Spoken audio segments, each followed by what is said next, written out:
एक बार ऐसे ही हुआ था, एक परिवार था, वो तपस्या में लगे हुए थे ये लोग, है ना, महादेव की तपस्या में। महादेव आशुतोष हैं, बड़े जल्दी प्रसन्न हो जाते हैं, तो लोग उनका सहारा बड़े जल्दी लेते हैं, उनके शरण में जल्दी जाते हैं कि बड़े जल्दी प्रसन्न हो जाते हैं। तो तीनों लोग उनकी तपस्या कर रहे थे।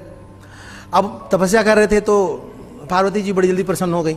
माता है, हृदय बड़ा जल्दी पिघल गया, तो उन्होंने प्रभु जी को कहा, प्रभु जी इन लोगों को दे दो वर, ये बड़े जल्दी देखो बेचारे कि तब से तपस्या कर। तो महादेव ने कहा नहीं, अभी टाइम है, इनको टाइम है, थोड़ा इनका भजन पकने दो, समय आएगा तो दिया जाएगा। फिर कुछ दिन बीत गए, फिर माता जी कह रही है दे दो इनको ना, बड़े दिन से तपस्या कर रहे हैं। माता का हृदय बड़ा निर्मल था, बड़ा दे दो इनको दे दो।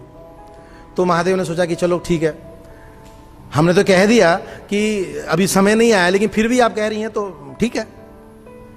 तो महादेव प्रकट हुए उनके कुटीर में और उन तीनों ने भगवान के दर्शन किए। हो साक्षात उनके घर में महादेव जी आए, तीनों ने प्रणाम किया। भगवान ने कहा कहो जी तुम्हें क्या वर चाहिए, बारी बारी से। ओके, लेडीज़ फर्स्ट, पहले माता जी आप ही मांगिए, क्या चाहिए आपको। उन्होंने कहा कि ये जीवन जो है बड़ा कष्टमय बीता है, हमारी तो इच्छा यही है कि रानियों की तरह हमारा जीवन होना चाहिए, किसी चीज़ की कमी नहीं होनी चाहिए, वस्त्रों का, अलंकारों का, सेवकों का, सब कुछ भरा पूरा होना चाहिए, मतलब ताकि दोबारा इस तरह की तपस्या ना करना पड़े। देखिए भजन पका नहीं था तो मेटेरियल डिजायर आ गए।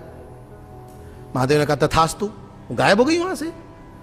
अब बचा कौन, प्रभु जी बचे और उनका बच्चा बचा, देखिए बीच में गायब। अब प्रभु जी नाराज हो गए कि बताओ आज तक हमारे साथ थी हैं और मौके पे चौका मार के फरार, ये बड़ा सही है, बहुत क्रोधित हुए प्रभु जी। प्रभु जी ने तुरंत क्या किया, महादेव जी से कहा कि महादेव प्रभु इसने हमारे साथ धोखा किया है, आप इसको तुरंत पशु योनि में भेज दीजिए, यही हमारी इच्छा है। महादेव ने कहा पक्का, लॉक कर दे।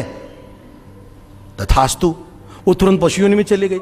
अब जो बेचारा बच्चा वो देख रहा है ये क्या हो गया, अच्छा खासा हमारा घर परिवार चल रहा था, मेरे मम्मी पापा थे, क्या हो गया। तो महादेव ने बोला बेटा तुम्हें क्या चाहिए। बोले जैसे मेरे मम्मी पापा थे वैसे ही कर दो वापस भैया, हम लोग पहले ही ठीक थे। ठीक है तथास्तु, तो वापस वहीं पे आ गए। तो फिर जाके माता पार्वती का देखो मैंने कहा था ना अभी टाइम नहीं आया है।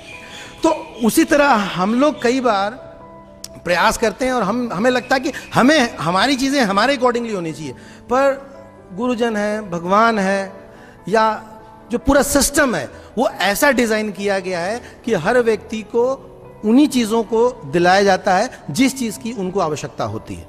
अगर लगेगा जैसे मान लो कोई बच्चा है, उसको लगता है कि उसने कुछ पैसे इकट्ठे किए हैं और वो पैसा क्या करता है, अपने गुल्लक से निकालता है, अपने पिताजी को देता है और कहता है पिताजी मुझे ना 2 पहिया चाहिए।